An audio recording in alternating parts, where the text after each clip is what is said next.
Саламатсыздар ма? Біздің бүгінгі видеоға қош келдіңіздер. Жалпы бұл видеода инвестицияда ақшаны қалай жоғалтпаймыз, ол үшін не істеу керек, қандай қадамдарды өту керек, осы видеода толықтай айтып өтетін боламын. Және де видеоны соңына дейін қараған жандар үшін менен арнайы сыйлық бар. Менің есімім Саят Берікбол, 5 жылдық тәжірибесі бар инвестор. Бүгінгі видеода инвестиция туралы толықтай тарқататын боламыз. Жалпы инвестицияға салатын ай сайынғы табысты арттыру үшін не істеуіміз керек? Жалпы табыс процесі қалай жүреді? Табыс процесі бұл біздегі негізгі ресурс бөлінген біздің уақытымыз, күнделікті өмірімізде кетіп жатқан. Біз бұл уақытты аламыз, біз ақшаға айналдырамыз. Одан кейін қайта инвестиция жасаймыз, өзіміздің ресурсымызға, уақытымызға, және бұл ақша қайтадан айналып келіп, бізде ақшаға айналады. Енді біз бұл жерде уақытты ресурсқа бөлген кездегі табысты арттыру үшін не істеуіміз керек? Ең біріншісі бізде қосымша табыс көздерін қарастыру. Қосымша табыс көздері дегеніміз, мысал ретінде сіз қазір өзіңіз белгілі бір салада мамансыз.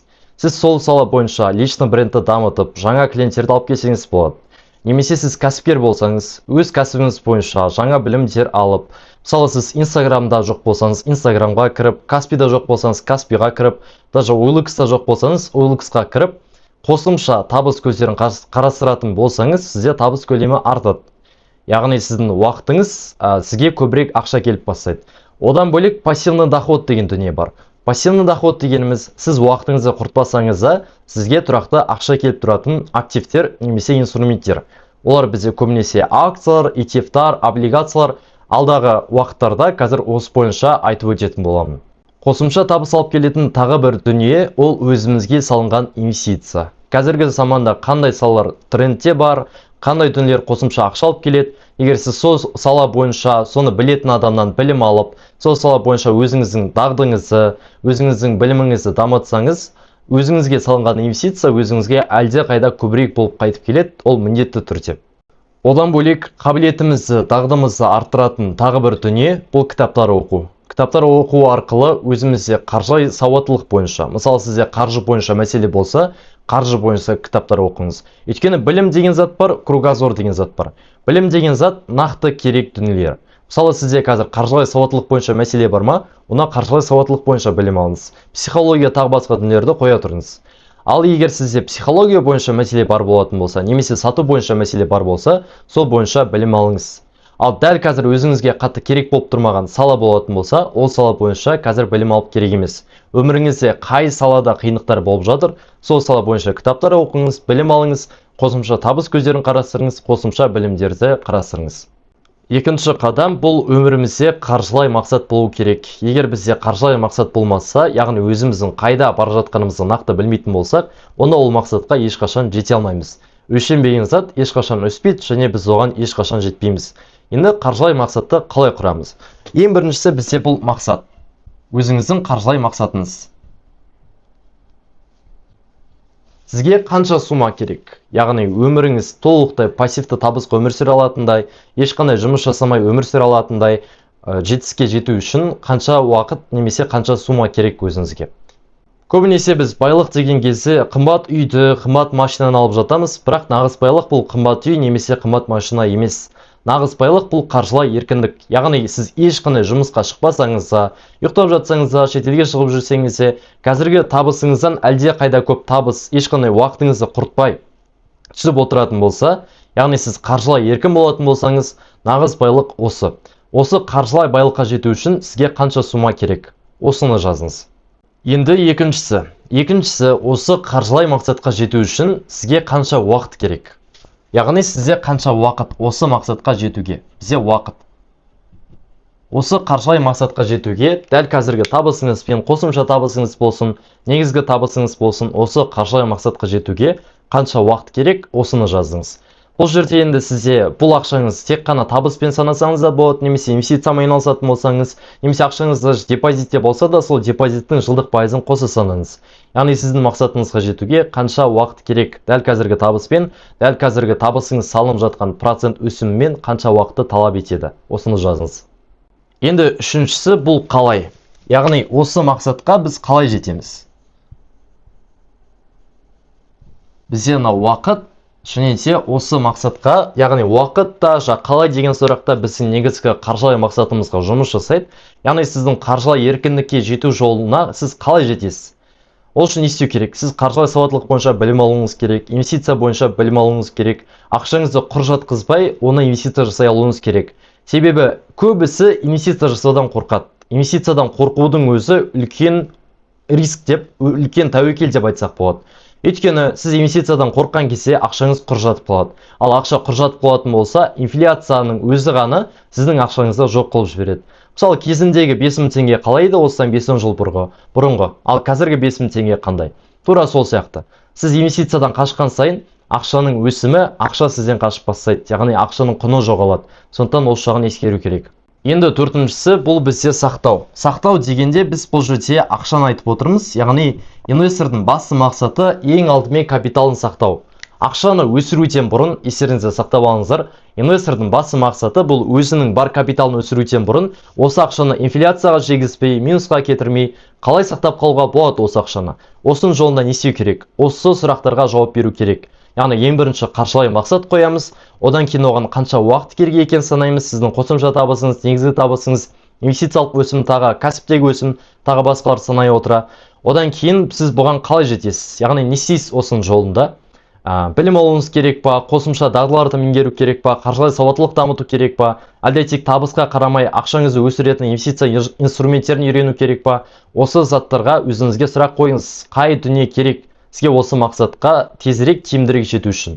Одан кейін төртіншісі, сіз енді капитал жинап бастадыңыз. Осы жинап жатқан капиталыңызды инфляцияға жегізбей, құнсыздануға жегізбей, одан бөлек ақшаңызды толықтай жойып алмай, минусқа кетіп қалмай, осы ақшаны қалай сақтайсыз? Ол үшін қандай білімдер алу керек, қандай дағдылар алу керек? Осы бойынша өзіңізге сұрақ қойыңыз және осы тараптарда, осы тақырыптарда зерттеу жасаңыз. Үшінші қадам бізде қаржылық инструменттер. Жалпы Қазақстанда болсын, әлемде болсын, қаржылық инструменттер өте көп. Қазір солармен тоқталып өтейік. Ең бірінші, бәрімізге танымал қаржылық инструмент бұл бізде депозит. Өздеріңіз білесіздер, әсіресе Қазақстанда банк жүйесі өте қатты дамыған. Көптеген адамдар инвестиция десе, ақшасын депозитке салып қоюды ойлайды. Мысалы, Каспийде күн сайын процент береді, Каспий Голдта айына береді деген сияқты. Әрбір банктың өзінің проценттік көрсеткіштері бар, процент беретін өсімдері бар, әр банкте әртүрлі. Жалпы көбінесе Қазақстанда орташа депозит негізі 15 пен 17% арасында құрайды. Енді жақын арада бізде жинақтық депозиттер шыққан болатын, 20% құрайтын, бірақ ол жақта сіз уақытынан бұрын шеше алмайсыз, шешкен жағдайда барлық бонустарыңыз кетіп қалады. Бұлай жатқан кезде нюанстар көп. Дегенмен жалпы 15-17% орташа процентті алатын болсақ, бұл көбінесе Қазақстандағы бізден теңгенің құнсыздануын, яғни Қазақстанда болып жатқан инфляцияны жеңе алмайды. Яғни сіздің ақшаңыз құнсыздана береді. Әрине наличка жатқанға қарағанда, жастықтың астында, төсектің астында жатқан ақша қарағанда, немесе Каспий Голдта картада жатқан ақша қарағанда, инфляцияға жайырақ шешіледі, бірақ бәрібір де шешіледі. Одан бөлек, жалпы Қазақстан банктері көбінесе 10 миллион теңгеден артық суманы сақтандырмайды. Енді кейбір банктерде бар 20 миллион теңгеден сақтандырады. Яғни ертеңгі күні сіз депозитке ақша салып отырған банкрот болатын болса, сіздің ақшаңыз толықтай жанып кетеді. Тек 10 миллион теңгеден 20 миллион теңгеден басқасы. Яғни бастапқы кезде сізге қанша сумаға кепілдік берді, сол суманы ғана сізге қайтарып береді. Даже кейбір банктерде үстіндегі өсімін де қайтармайды банкрот болған жағдайда. Сондықтан риск деңгейі бар бұл жақта да. Яғни депозит ақшаны наличка сақтап қойғанға қарағанда әлде қайда жақсы, бірақ инвестициялық мақсатта тиімді деп айта алмаймыз. Көбінесе қысқа уақытты мақсаттарда, мысалы 3 айда, 6 айда бір телефон алу, тағы басқа дүниелер болатын болса, онда депозит тиімді болуы мүмкін. Оның өзінде қаржылай мақсатқа ашылған депозит сіз қолданбайтын басқа банктен ашылу керек. Мысалы, сіз Каспий Голд қолданатын болсаңыз, онда сіз Freedomнан немесе БЦК банк, тағы басқа сенімді банктерден депозит ашып, сол жақта жинамасаңыз, сіздің эмоциалдық тұрғыда сатып алым жасап қоюыңызға өте үлкен пайыз болады. Себебі Каспий Голдта тұрған ақша ол жылдам құртылып кетеді. Сондықтан өзіңіз қолданбайтын банкте депозит ашып, қысқа уақытты қаржылай мақсаттарды сол жаққа жинаңыз. Ал егер сіз қаржылай еркіндікке жеткіңіз келсеңіз, ешқандай жұмыс жасамай, пассивті табыс өмір сүргіңіз келсеңіз, онда депозит сіз үшін тиімді жол емес. Екінші бізде қаржылай құрал, бұл бізде валюта сатып алу. Яғни екінші құрал бұл бізде валюта. Валюта деп жатқанымыз бұл бізде әр елдің валюталарын сатып алу, мысал ретінде доллар, евро, юань деген сияқты. Енді валюта сатып алу Бұл ақшаны теңгемен жинағанға қарағанда жақсырақ. Өйткені теңгемен инфляция доллармен салыстырғанда әлде қайда жоғары. Долларда көбінесе орташа инфляция 4 пен 5% арасында құрайды. Яғни теңгеге қарағанда әлде қайда төмен. Ақшаңызды теңгемен сақтағаннан көрі доллармен сақтасаңыз, инфляция әлде қайда төмен болады. Бірақ енді бұл инфляцияны жеңе алады деген сөз емес. Валютада болғанның бір жақсысы, сіз ақшаңызды кез келген уақытта ауыстыра аласыз. Бірақ бір үлкен минусы бар, бұл ақшаны ауыстыру кезінде сатып алу мен сату арасындағы аражік. Яғни сіз сатып алған кезде жоғары бағамен сатып аласыз, ал сатқанда төменірек бағамен болады. Енді валюта өсіп жатпаса әрине. Бірақ ақшаны кез келген уақытта ауыстыру бойынша, теңгеге қарағанда инфляцияны жеңу бойынша, валютада ақшаны ұстау бұл әлде қайда сенімдірек әрі қауіпсіздірек. Және депозитке қарағанда бұл жақта сақтандыру деген дүние сізге керек емес. Өйткені ақша сіздің өзіңізде болады. Сол ақшаны кез келген уақытта шеше аласыз, оны ешкім сізден тартып алмайды. Яғни қауіпсіздік жағынан, инфляцияны теңгеге қарағанда азырақ шегіну жағынан валютамен ақшаны ұстау тиімдірек болады. Үшінші инструмент бұл жылжымайтын мүлік. Қазақстанда өте танымал инвестиция түрі, яғни жылжымайтын мүлік деп жазайық. Жылжымайтын мүлік.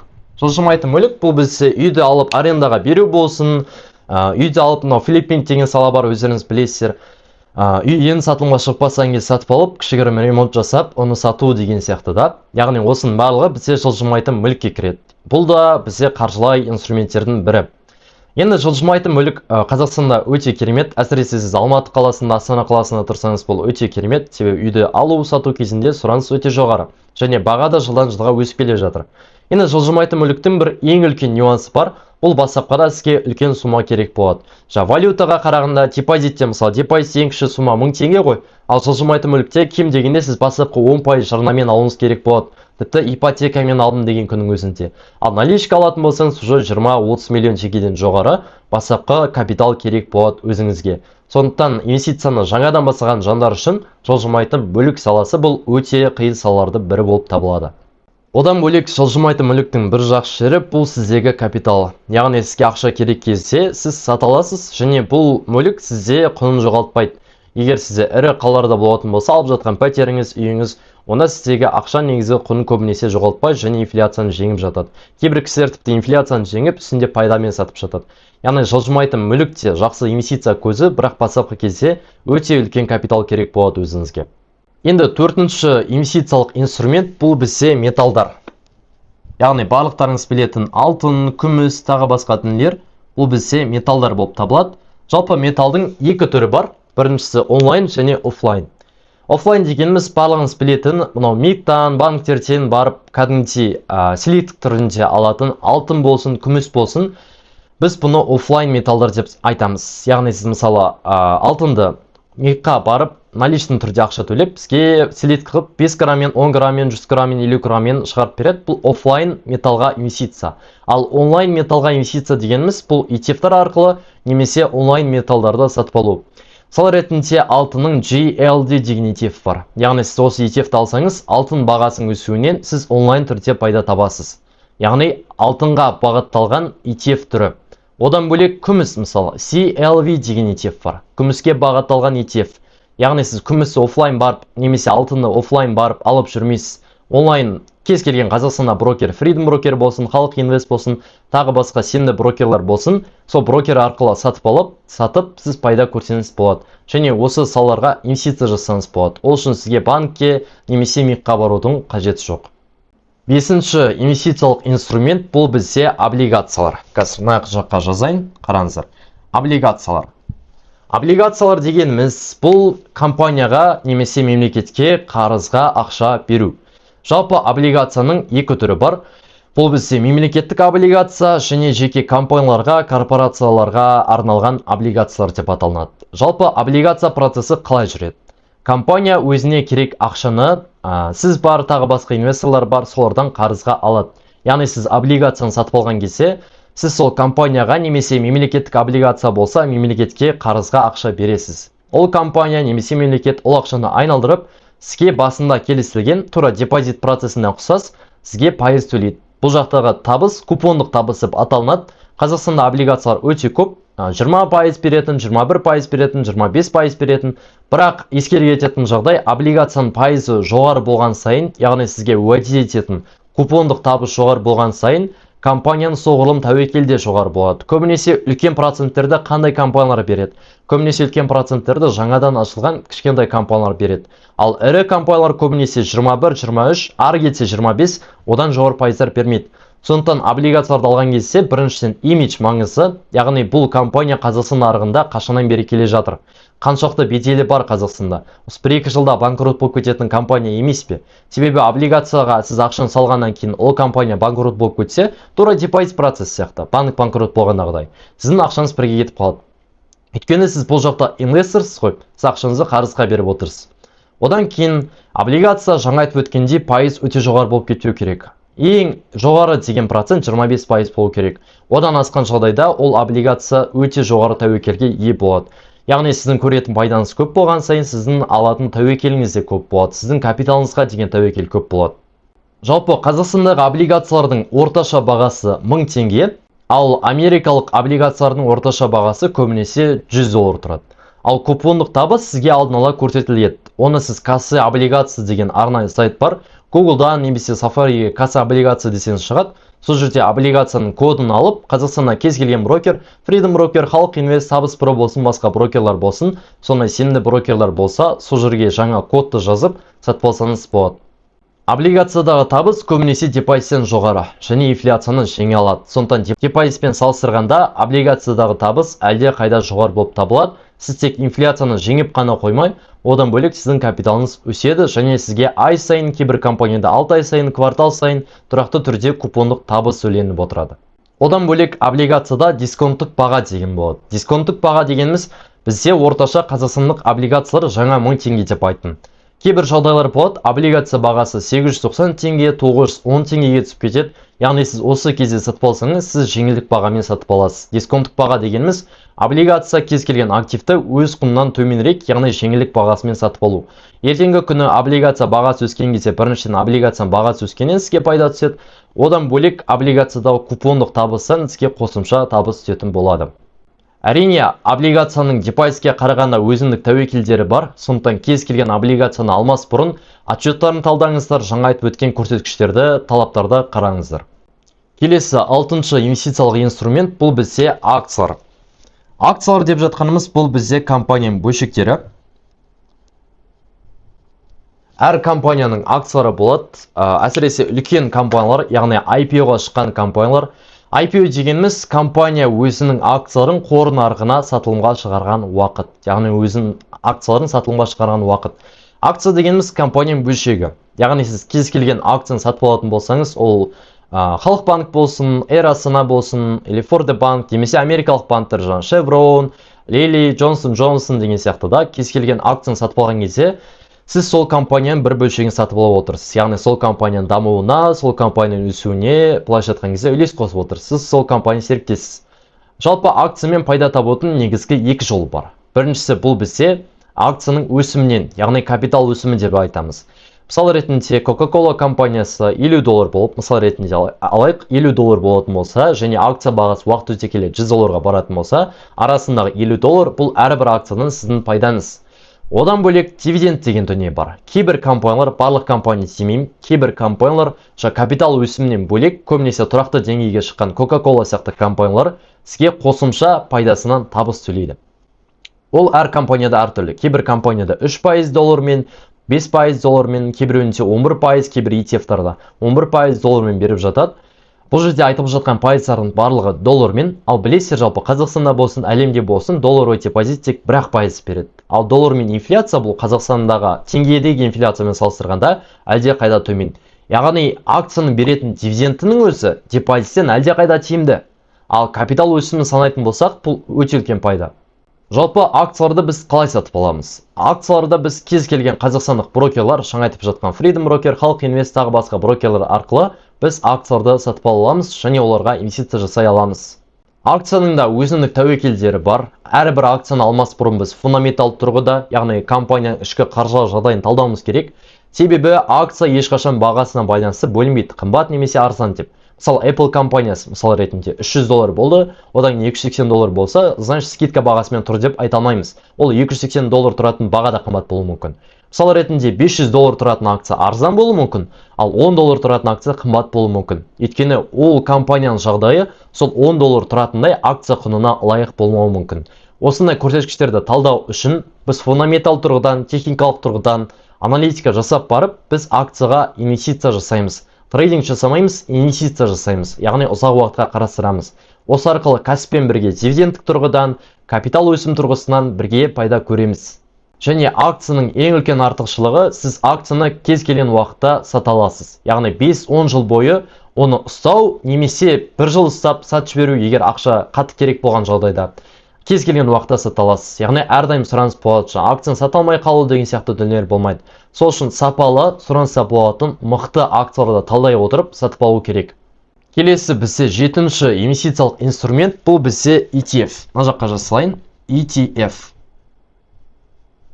ETF дегеніміз жаңа айтып жатқан акциялар деп айттық қой. Акциялар бізде компания бөлшегі болса, сол компанияларға инвестиция жасайтын әлемде ірі қорлар бар. Егер біз сол қорлардың бөлшегін сатып алатын болсақ, сол қордың құрамында мысалы 500 компания бар ма, 1000 компания бар ма, қанша компания бар, сол компаниялардың барлығына иелік ете аламыз. Яғни құрамында 500 компания болсын, 1000 компания болсын, барлығы біздің портфельде болады. Бұл өте керемет. Әсіресе секторлық ETF-тар деген бар, яғни медицина саласы, технология саласы, энергетика саласы деген сияқты да. Егер сіз медицина саласының ETF-ін сатып алатын болсаңыз, медицина саласындағы мықты компаниялардың барлығын сатып алғанмен тең әрекет жасайсыз. Дегенмен ETF-тар акциялармен салыстырғанда көбінесе орташама пайыз береді. Мысалы, Nvidia акциясы 2023 жылы 800% өсіп тастады. Одан бөлек күміс 300%-дан астам өсім жасады. Одан бөлек Tesla компаниясы 2019-2021 арасында 3000%-дан астам өсім жасады доллармен. Бұл өте үлкен пайыздар. Енді ETF-тарда көбінесе бұндай бола бермейді. Дегенмен ETF-тар портфельде тұрақтылықты қалыптастырады. Яғни тұрақты түрде өсуге, портфель деген тұрақтылықты қалыптастыруға толықты қамтамасыз ететін көбінесе ETF-тар. Акциялар сияқты қатты өсіп кетпесе де, депозит сияқты инфляцияны жеңе алмайтын жағдайда болмаса да, тұрақты түрде инфляцияны жеңе отырып, сізге доллармен қосымша пайда әкеліп отырады. Көбінесе ETF-тардағы пайда 11 мен 13% арасында доллармен, теңгемен емес доллармен, кейде 15, 17, 18%-ға дейін өсетін кездері болады. Әрине, экономикадағы жағдайларға байланысты, саясатта болып жатқан дүниелерге байланысты. ETF-тарда акциялар сияқты, сіз ETF-тарда кез келген уақытта сата аласыз және ақшаңызды шеше аласыз. Бірақ ескере кететін жағдай, акцияда болсын, ETF-та болсын, жалпы инвестицияда салған ақшаңыз, неғұрлым инвестицияда ұзақ жатқан сайын, сіздің көретін пайдаңыз соғұрлым көп болады. Яғни сіз түскен ақшаны реинвестиция жасап, басқа активтерді дұрыс аналитика жасай отырып сатып алсаңыз, онда сіздің көретін пайызыңыз әлде қайда көбірек болады. Себебі әрбір адамның мақсаты бұл бүгінгі күндегі 5-10 мың теңге пассивті доход емес, алдағы жылдардағы 2-3 миллион теңге ай сайын ешқандай жұмыс жасамай отырып, пассивті табысқа жету. Сондықтан түскен ақшаны бірден шешіп ала бермей, қайта реинвестиция жасап, дұрыс аналитика жасап, акцияларды, облигацияларды, ETF-тарда өзіміздің портфелімізге, өзіміздің брокерлік шотымызға толтырып отыруымыз керек. Енді 4-ші қадамға тоқталайық. 4-ші қадамда мен сіздерге қазір инвестиция процесі қалай жүреді, осы бойынша толығырақ түсіндіріп өтейін. Жалпы мысал ретінде алайық. Мысал ретінде біз немесе кез келген инвестор. Жалпы сол инвестор өзінің былайша айтқан кезде ақшасын акцияға салмас бұрын ол биржа арқылы сатып алады. Биржа деп айтып жатқанымыз базар. Қазір ол бойынша толықты түсіндіріп өтем. Биржа арқылы сатып алады. Және де компанияда өзінің акциясын бізге тікелей сата алмайды. Компанияда өзінің акциясын бізге тікелей сата алмайды. Осы биржа арқылы сатады. Яғни осы биржадан бізге акцияны алуға көмектесетін бір компания бар. Ол бізде брокер деп аталынады.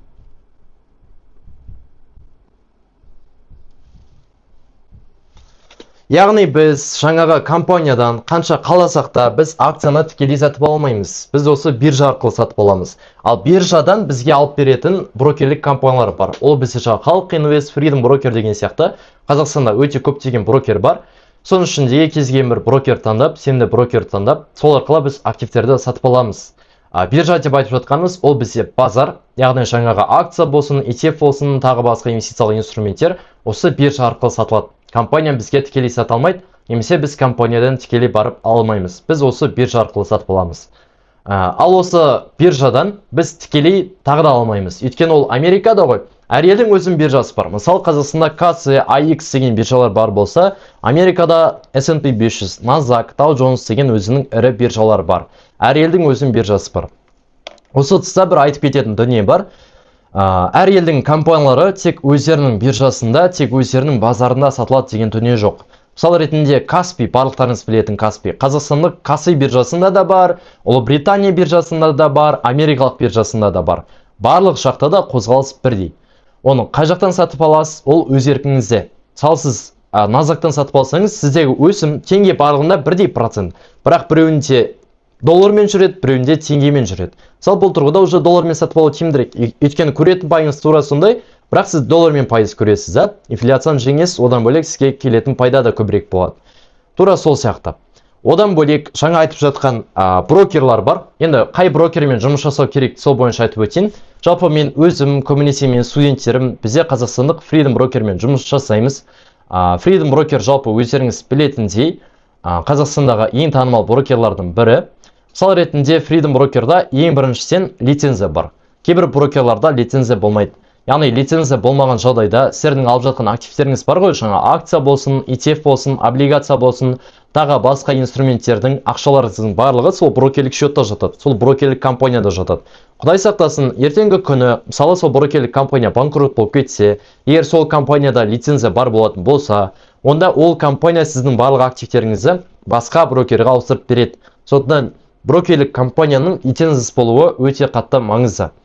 Екіншіден, Freedom брокерда жасырын комиссия жоқ. Көптеген брокерлар жалпы акцияны сатып алу кезінде кішігірім комиссия көрсеткенмен, комиссия деп жатқанымыз, жаңа сіз акцияны ETF-ті алған кезде, сатқан кезде сізден ұстайтын пайыз. Кейбір брокерларда ақшаны салған үшін, шешкен үшін де пайыз ұстап жатады.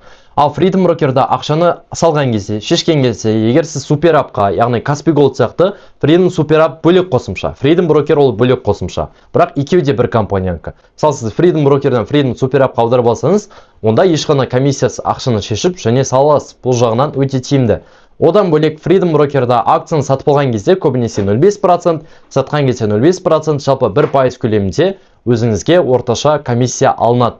Кейбір брокерлар сияқты аз ғана комиссия көрсетіп қойып, сіз акцияны 3 ай, 6 ай, 1 жыл, 5 жыл, 10 жыл ұстаған сайын үстіне қосымша пайыз қоса бермейді.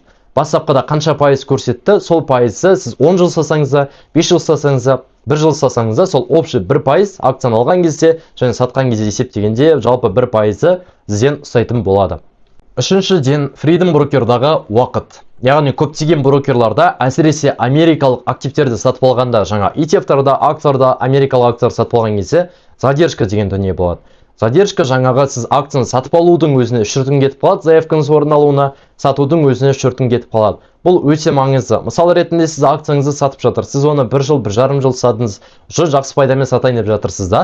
И задержканың кесірінен сіз үлкен пайыздардан айырылып қалуыңыз мүмкін. Себебі 3-4 күнде уже қозғалыс болып кетеді ғой акцияда. Ал Freedom брокерда нарық ашық кезде сіз бірден сататын болсаңыз акцияны, ол бірден орындалады. Яғни сіз күтіп жүрмейсіз, акция сатылды ма, сатылмады ма деп. Сіз сатқан кезде нарық ашық болатын болса, бірден сатып алынады, сатқан кезде бірден сатылатын болады. Осы жағынан тиімді. Әрине, қандай брокермен жұмыс жасау, бұл сіздің шешіміңіз. Мен тек қана осы Freedom брокерін счет ашыңыз деген дүние жоқ. Мен тек өзім қолданатын, және мен студенттерім қолданатын, және не үшін қолданып жатқанымызды осы бойынша айтып өттім. Енді 5-ші қадам бойынша ашып өтейік. Жалпы әрбір инвестордың стратегиясы болу керек. Әрбір инвестордың қаржылай стратегиясы, инвестициялық стратегиясы болу керек. Енді стратегияның негізгі 3 түрі бар. Стратегия деп жатқанымыз, яғни сіздің портфеліңіздің құрылымы. Портфель дегеніміз сіздің капиталыңызды әртараптандырылуы да. Яғни сіз бүкіл ақшаны бір ғана акцияға салмайсыз ғой. Ол өте үлкен, былайша айтқан кезде ақымақтық деп айтсақ болады. Өте үлкен тәуекел болады. Өйткені ана компания құлап қалса, сіздің бүкіл ақшаңыз кетіп қалады. Сондықтан сіз ақшаңызды әртүрлі саладағы, тамақтану саласы бар, технология, энергетика деген сияқты әртүрлі саладағы акцияларға бөлесіз, оның ішінде сапалы акцияларды таңдайсыз, және де дұрыс ETF-тарды аласыз, дұрыс облигацияларды аласыз. Осының арқасында жүйелі портфель болады. Енді сол жүйелі портфельдің өзінің негізгі 3 түрі болады. Ең біріншісі бізде консервативті. Консервативті портфельде бізде пайда азырақ, және соған сай тәуекелі төмен болады. Яғни пайда аз болған сайын тәуекел төмен. Яғни сіз көбінесе ETF-тарға жұмыс жасайтын болсаңыз, немесе акциялар көлемі аз, және де олар тұрақты компаниялар болатын болса, бір қатты өсім жасап кетпейтін, тұрақты түрде өсіп отыратын компаниялар болатын болса, негізінен сізде мүлдем технология саласы, иға мүлдем аз мөлшерде немесе мүлдем жоқ болса портфельде, онда сіздің портфеліңіз консервативті деп айтсақ болады. Яғни сіздің пайдаңыз төмен болады, соған сай тәуекел де төмен болады. Яғни ақшаны жоғалтып алу шансыңыз әлде қайда төмен. Екінші бізде бұл баланстық портфель. Баланстық портфельде сізде пайда орташа болады және тәуекелде орташа болады. Яғни сіздің портфеліңізде технология, жасанды интеллект акциялары аз мөлшерде бар және сіздің ақшаңыз көбінесе тұрақты түрде бір қатты өсім жасап кетпесе де тұрақты түрде өсім жасайтын ETF-тарда, акцияларда болатын болса, немесе облигацияларда болатын болса, онда сізде баланстық портфель. Баланстық портфельдің көбінесе мысалы 50-30-20 әдісі, яғни 50% ETF-та, 30% акцияда, 20% бізде облигацияда болатын болса, ол көбінесе бізде баланстық портфель. Яғни сізде орташа түрде сізде пайыз беріп отырады. Және соған сай тәуекел де жоғары емес, төмен емес, орташа болады. Үшінші портфельдің түрі бұл бізде агрессивті портфель. Бұл жақта пайда да жоғары және тәуекелде өте жоғары болады. Яғни сіз көбінесе жасанды интеллект, жаңа технология саласындағы акцияларға көбірек мән беретін болсаңыз, соған сай әрине сіздің пайдаңыз да көбірек болады. Бірақ сіздегі тәуекел де өте жоғары болады. Яғни ақшаңыздан сіз кез келген уақытта бүкіл ақшаңыздан айырылып қалу тәуекеліңіз өте жоғары. Өйткені сіздің алып жатқан пайдаңыз да өте жоғары. Пайда жоғары болған сайын алатын тәуекеліңіз де жоғары болады. Енді қай стратегияны таңдау керек? Осы бойынша талқылайық. Жалпы стратегияны таңдау кезінде қай портфель түрі дұрыс десеңіздер, бұл сіздің жасыңызға байланысты. Мысал ретінде сіз 18-20 жаса болып, мысалы агрессивті портфель болса да, сіз ақшаңыздың бәрінен айырылып қалсаңыз, сізде уақыт жеткілікті. Сөйткен небәрі 20-дасыз. Ал сіз уже 30-дан 40-тан уже отбасыңыз бар болса, онда сізге көбінесе баланстық портфель дұрыс. Яғни тәуекел орташа, соған сай пайда да орташа. Ал егер сіз уже 60-тан 70-тен асып кеткен болсаңыз, онда көбінесе консервативті портфель дұрыс. Яғни тәуекел барынша төмен және пайда да соған сай төмен. Пайда төмен деп жатқанымыз бұл депозитінен төмен деген зат емес, ол әрине депозитінен жоғары, инфляцияны жеңе алады, пайда жақсы.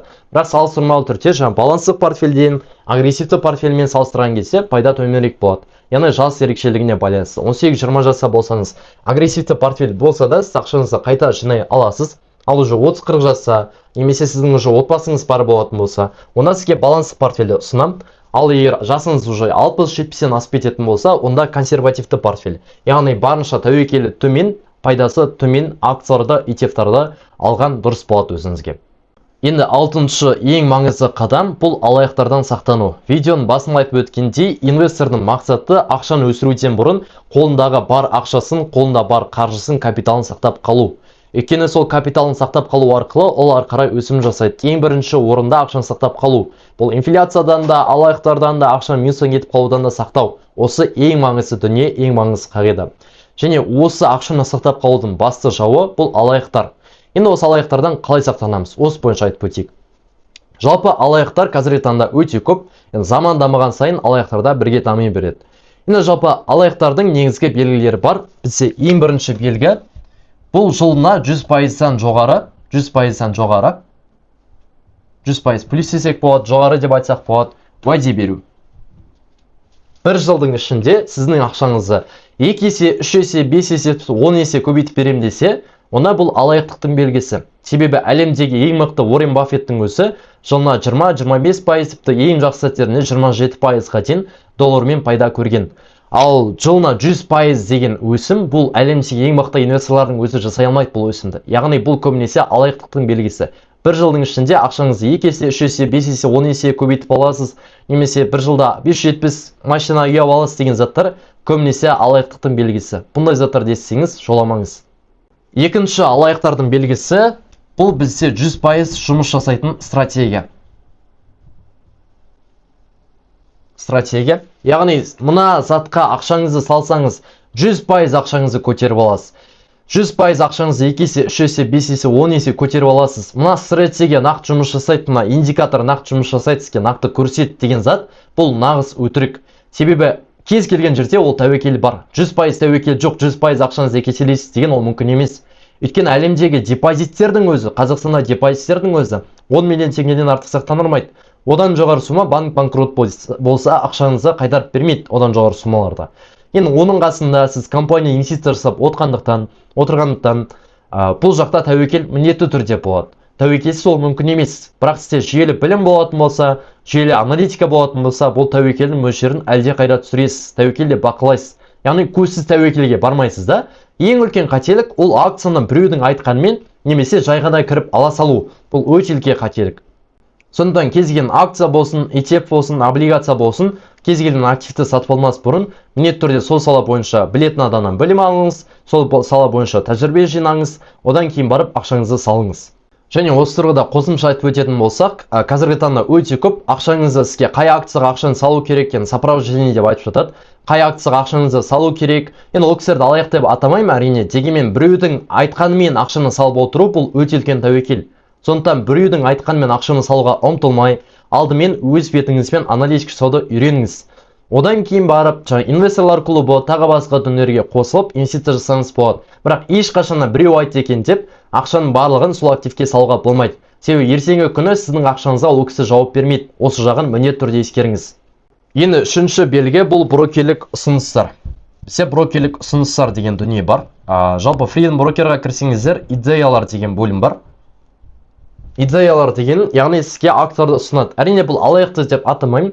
Дегенмен көбінесе брокерларға сіздің көбірек ақша, яғни сізден көбірек комиссиямен ақша тапқаны керек. Соның кесірінен сізге кез келген акцияны ұсынады. Осы акцияны алсаңыз болады, осы акцияны алсаңыз болады деген сияқты. Бірақ ол акцияға сізге былай жатқан кезде тәуекел алмайды, өзіне ол тәуекелде алмайды. Сіз ертең ол акцияны минусқа алып кетіп қалсаңыз, ол Freedom Broker жауап бермейді. Олар сол арқылы көбірек ақша табады, комиссиядан көбірек ақша табады.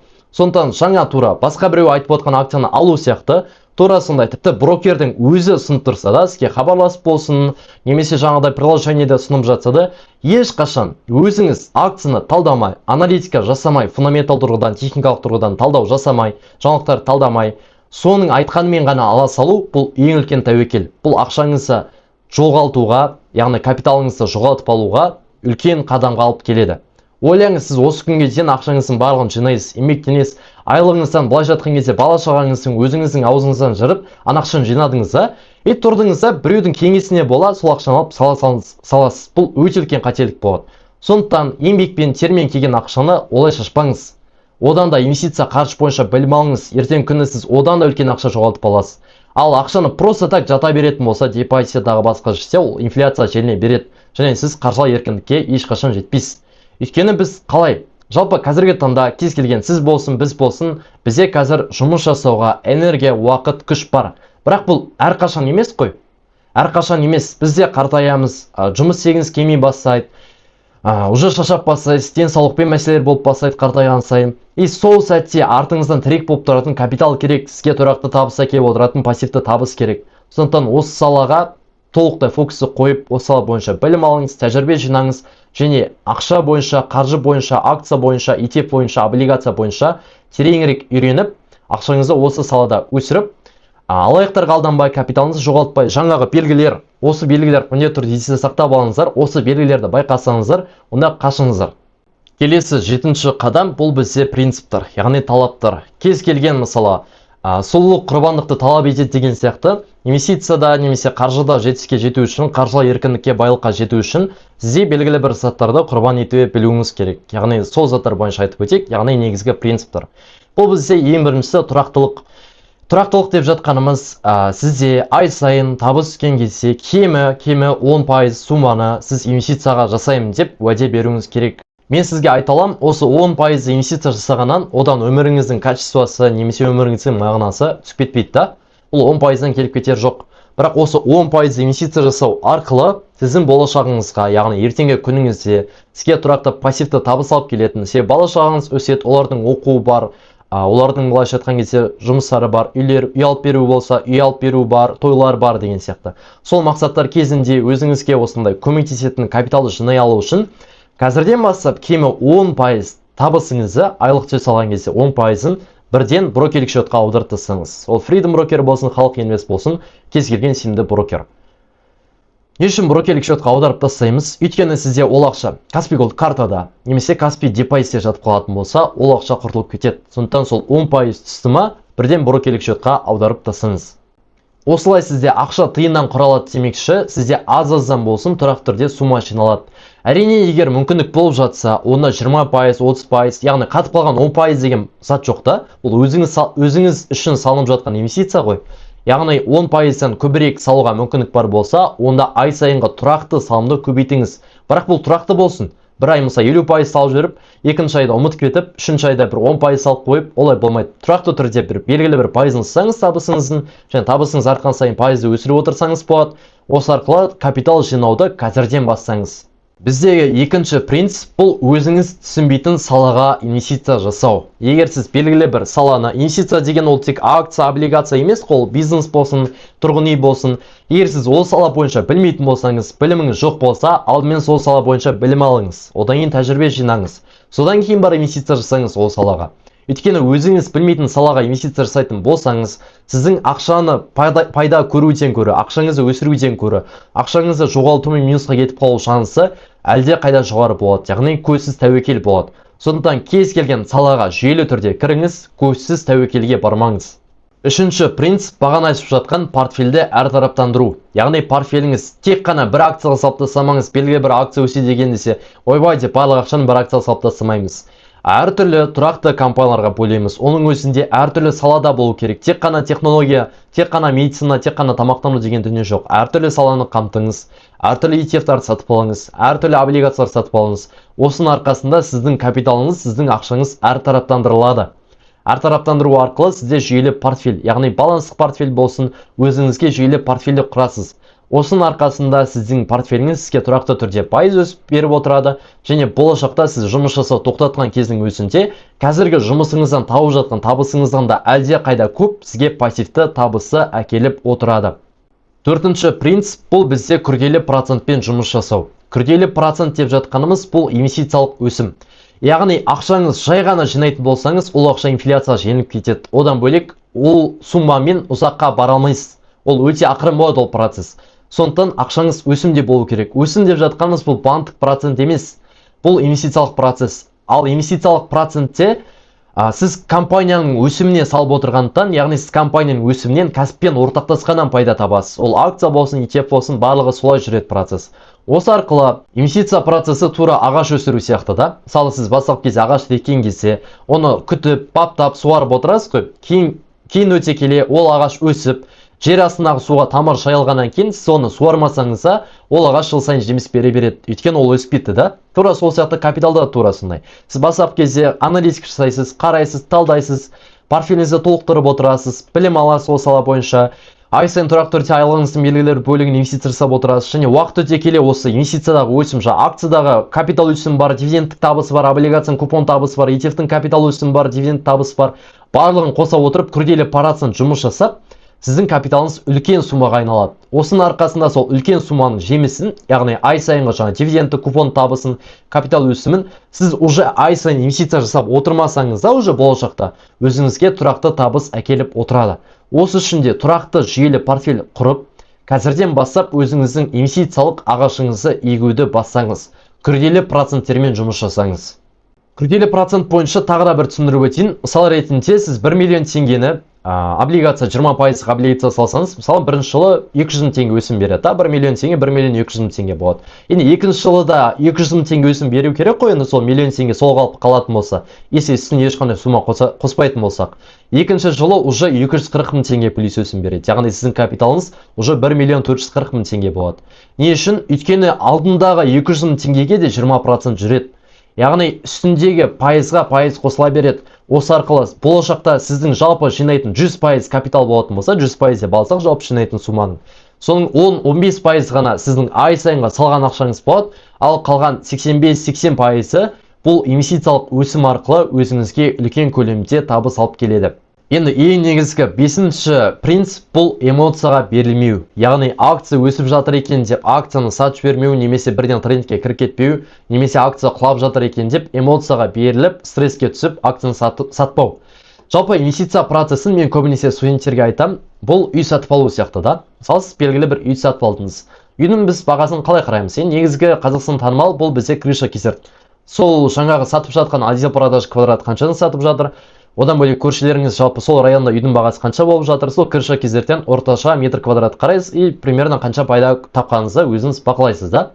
Енді сіз 5 минут сайын, 10 минут сайын, 1 сағат сайын кіре бермейсіз ғой кірші кездерге. Кірші кездерде үйдің бағасы ол 3 айда, 6 айда, 1 жылда барып қозғалыс жасайды.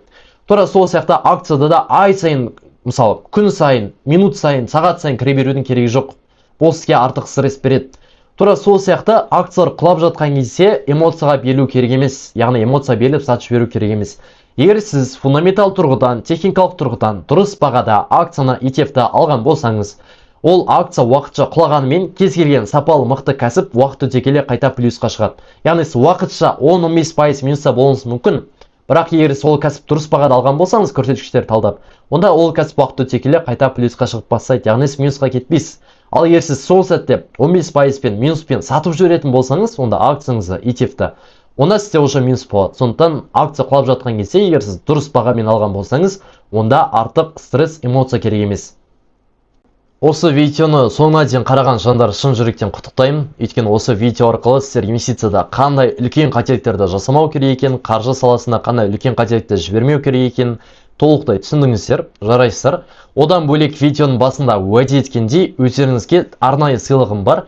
Яғни менімен жеке Zoom форматта, дәл қазір өздеріңіз мені қалай көріп тұрсыздар, тура солай жеке Zoom'да бетпе-бет 1 сағаттық жеке распор, негізі 50 мың теңге тұратын жеке распорды өздеріңіздің араларыңыздағы 10 адамға тегін сыйлаймын.